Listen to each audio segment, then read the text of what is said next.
Oke, bismillahirrahmanirrahim. Assalamualaikum warahmatullahi taala wabarakatuh, teman-teman semuanya.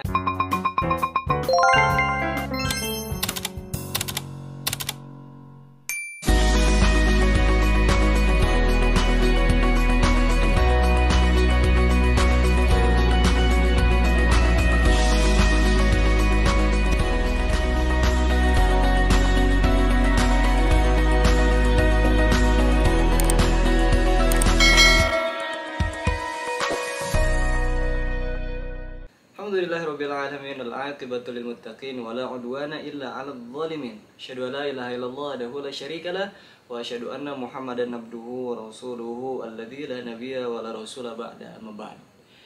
Teman-teman semuanya, alhamdulillah ini konten perdana saya dengan judul besarnya itu konten muhasabah. Apa sih konten muhasabah? Konten muhasabah adalah setelah saya membaca buku, kemudian saya coba tuangkan dalam bentuk video. Saya rangkum, saya tuangkan dalam bentuk video. Karena saya FYI aja teman-teman, for information, saya lagi nikmat-nikmatnya baca buku ala Buya Hamka dengan 3 metodenya. Apa aja metodenya? Mungkin teman-teman kalau di rumah pengen ikutin juga, boleh banget. Metode yang pertama kata beliau adalah kita harus konstan membaca buku dalam sehari itu berapa jam. Akhirnya saya inisiatif 1-2 jam. Kalau nggak bisa, kalau lagi males, paling sedikit itu 20 halaman. Itu saya. Kemudian yang kedua kata beliau, cari tempat waktu yang paling nyaman untuk membaca buku. Saya coba akhirnya mengambil itu di waktu setelah after subuh atau di setelah ba'da maghrib. Nah itu kayaknya itu golden time banget ya untuk membaca buku. Itu saya. Teman-teman kalau mau di rumah punya waktu lain boleh silahkan. Yang ketiga, ini poinnya adalah ketika kita selesai membaca buku, kita rangkum, kita pikirkan, kemudian tuangkan dalam bentuk tulisan kata beliau. BTW karena saya nggak suka tulis-menulis, saya lebih suka untuk metuangkannya dalam bentuk video. Nah, teman-teman semuanya mudah-mudahan bermanfaat konten muhasabahnya. Teman-teman semuanya, judul besar konten muhasabah kali ini saya coba beri judulnya itu kenapa Allah selalu memberi rezeki nikmat kepada saya segitu-segitu aja. Padahal nikmat rezeki Allah itu sungguh sangat luas. Kenapa? Teman-teman semuanya, setelah saya membaca beberapa setengah daripada buku Latahzan, nih, teman-teman kalau mau punya bukunya itu boleh cari di toko-toko buku terdekat atau di all shop terdekat. Ini udah enak banget ya, udah tersedia di berbagai macam bahasa. Teman-teman kalau mau punya juga silahkan dicari bukunya. Cuman apa kata beliau di situ? Kenapa kok akhirnya Allah itu selalu memberikan kepada kita rezeki atau nikmat yang segitu-segitu aja? Padahal kalau kita paham nikmat yang Allah punya itu seluas langit dan bumi. Why? Kenapa? Yang pertama, ini saya coba mind blowingkan karena saya mind blowingkan sendiri. Dengan ayat yang pertama kata dalam buku ini adalah, teman-teman boleh dibuka di surah ayat Hud ayat 52. Dapat nih, kayak di sebelah nih. Ini kan Allah Subhanahu wa taala mengatakan kepada kita, a'udzubillahi minasyaitonirrajim, wa ya qaumi istaghfiru rabbakum tsumma tubu ilaihi yursilis samaa'a 'alaikum midrara wa yazidukum quwwatan ila quwwatikum wa la tatawallaw mujrimin. Ya kan? Di ayat selanjutnya, ini di surah Hud ayat 52. Kemudian lanjut di surah Nuh ayat 10, 11, 12 nih. Itu kan Allah mengatakan juga, a'udzubillahi minasyaitonirrajim, wa qultu astaghfiru rabbakum innahu kana ghaffara yursilis samaa'a 'alaikum midrara wa yumdidukum bi amwali wa banina wa yaj'al lakum jannati wa yaj'al lakum anhara. Ya kan? Lanjut lagi di surah Asy-Syu'ara ayat 28 nih.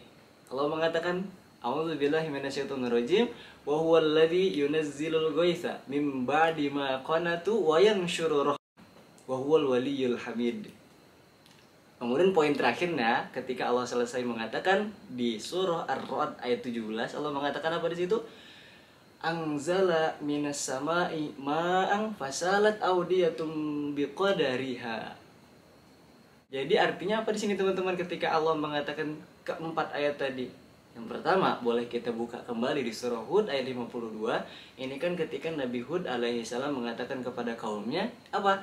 Wa ya qaumi istaghfiru rabbakum tsumma tubu ilaihi yursilis samaa'a 'alaikum midrara. Jadi Nabi Hud itu mengatakan kepada kaumnya, wahai kaumku, kalian itu harus beristighfar sama Allah, minta ampun sama Allah, kemudian bertobat sama Allah. Maka setelah itu Allah bakal memberikan kepada kalian nikmat sebagaimana hujan turun dengan derasnya dari langit.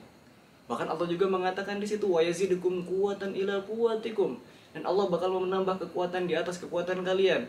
Kalau kekuatan kalian hanya untuk bekerja segini, Allah bantu lagi dengan kekuatannya. Oh, poinnya tuh. Yang terakhir ini akhirnya Allah mengatakan wala tatawallau mujrimin. Nabi Hud mengatakan kepada kaumnya, jangan kalian itu berpaling menjadi orang yang dosa. Kenapa ditutup dengan kalimat jangan berpaling menjadi orang yang berdosa? Karena dosa itu teman-teman kayak gini, adalah penghalang atau penghambat rezeki, bahkan penutup pintu nikmat yang datang kepada kita.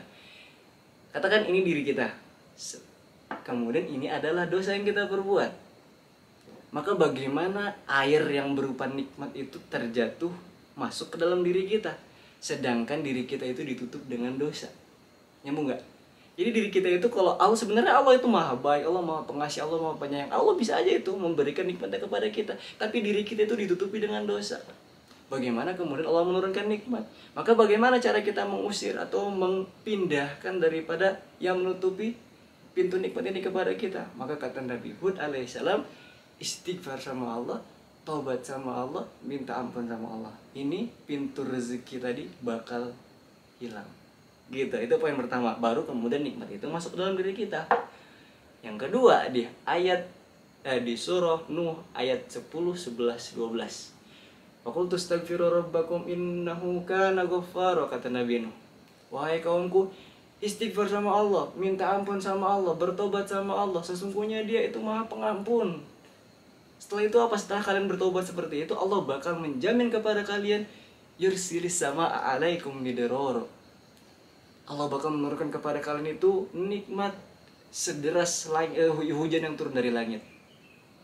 Kemudian apa? Wa yumdidukum bi amwal. Dia memberikan kepada kalian itu harta, anak, memperadakan kebun-kebun, memperadakan sungai-sungai. Bang, nggak tanggung-tanggung teman-teman kalau kita itu udah bertobat dan beristighfar sama Allah.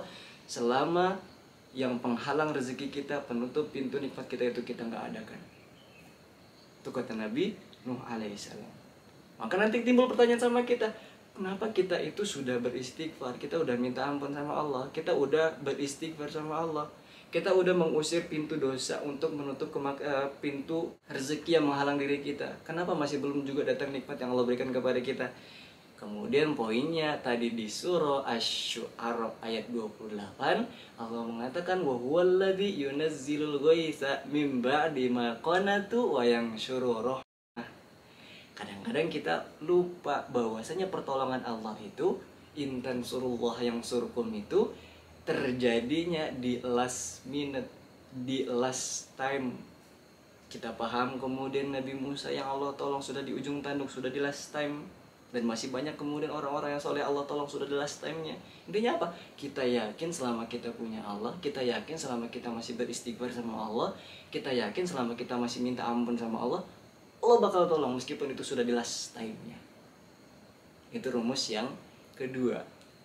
Yang terakhir, ini poin utamanya di ayat yang keempat yang tadi kita sebutkan adalah di surah Ar-Ra'd ayat 17. Ini poinnya teman-teman. Ketika Allah Subhanahu wa taala mengatakan a'udzubillahi minasyaitonir rajim, anzala minas sama'i ma'an fasalat awdiyatun biqadariha. Kemudian Allah menurunkan hujan dari langit ke lembah-lembah sesuai dengan ukurannya, ya kan? Allah menurunkan di situ sesuai dengan ukuran-ukurannya, air itu bakal turun di lembah-lembah tersebut. Kenapa? Karena lembah itu tidak bakal menampung air lebih daripada ukurannya. Sama kayak diri kita. Diri kita itu nggak bakal menampung nikmat selebih daripada ukuran yang kita miliki. Contoh kayak gini. Kenapa Allah itu selalu memberikan nikmat kepada kita itu selalu sedikit, selalu segitu-segitu aja. Padahal nikmat Allah itu sederas langit, sederas sebagaimana hujan itu diturunkan dari langit. Kenapa? Karena kayak gini. Ini kita, ini ukuran diri kita. Allah memberikan nikmat itu ya segitu, secukup, sesuai dengan ukurannya. Karena ketika Allah beri nikmat kepada kita, prioritasnya hanya untuk diri kita pribadi. Kalau udah punya ini untuk pribadi, nanti kalau udah punya ini buat pribadi dan pribadi, ya Allah bakal memberikannya sesuai dengan kadarnya, sesuai dengan ukurannya. Sebagaimana Allah mengatakan audiyatum biqadariha, sesuai dengan ukuran-ukurannya. Gitu teman-teman. Kenapa akhirnya Allah itu menurun kepada kita nikmat yang segitu-segitu aja. Maka pertanyaannya, bagaimana cara kita itu memperbesar ukuran atau memperluas ukuran lembah yang kita miliki agar nikmat yang Allah turunkan kepada kita itu luas. Dan ingat ya, Allah itu nggak pernah memberikan kepada kita itu nikmat meluber-luber, nggak sesuai dengan kadar-kadarnya. Maka bagaimana caranya? Kita perbesar wadah yang kita miliki. Gimana cara kita memperbesarnya? Ketika kita sudah diberikan nikmat, prioritasnya bukan punya kita sendiri lagi, tapi kita prioritaskan untuk umat. Ada untuk sedekah, ada untuk zakat, ada untuk membantu, ada untuk dikirim ke orang tua, ada untuk dikirim ke anak, ada untuk dikirim ke istri, ada untuk dikirim ke suami. Pokoknya kita bantu semuanya di situ. Maka disitulah ukuran audiyatum biqadari hanya bakal diperluas lagi, bakal diperbesar lagi. Gitu teman-teman semuanya. Jadi yang setelah saya dapat dari pelajaran Lat Hazan ini, yang salah itu bukan ukuran lembah yang kita miliki, tapi bagaimana kita memprioritaskan nikmat yang telah Allah berikan kepada kita. Semakin besar kita prioritaskan nikmat yang Allah berikan kepada kita, maka semakin besar juga nikmat yang Allah berikan sesuai dengan ukuran yang kita miliki. Gitu poinnya. Dan teman-teman semuanya, setelah dapat ilmu ini boleh diamalkan. Pertama tadi adalah kita istighfar, mohon ampun sama Allah, bertobat sama Allah untuk membuka daripada penghalang rezeki yang kita miliki. Yang kedua adalah jangan menjadi orang yang berdosa lagi, karena itu bisa menutup daripada rezeki yang Allah berikan kepada kita, nikmat yang Allah berikan kepada kita. Yang ketiga adalah kalau kita pengen dimudahkan semua daripada yang kita inginkan, kembali lagi sama Allah, minta ampun sama Allah. Kemudian di ayat Asy-Syu'ara 28 Allah mengatakan pertolongan Allah itu di last time, ketika kita hampir putus asa. Yang terakhir adalah kalau kita pengen diperluas ukuran daripada lembah yang kita miliki, kadar yang kita miliki, maka perluas juga jangkauan daripada kadar lembah yang kita miliki. Gitu. Tuh teman-teman semuanya, jadi mudah-mudahan ada berkahnya daripada apa yang saya pikirkan kemudian saya tuangkan dalam bentuk video ini. Doakan saya untuk bisa istiqomah untuk melanjutkan konten muhasabah selanjutnya. Mudah-mudahan Allah mengampuni saya apabila ada lebihnya itu dari Allah Subhanahu wa taala, apabila ada kurangnya itu datang daripada kefakiran ilmu yang saya miliki. Akhirul kalam, syukran. Assalamualaikum warahmatullahi taala wabarakatuh.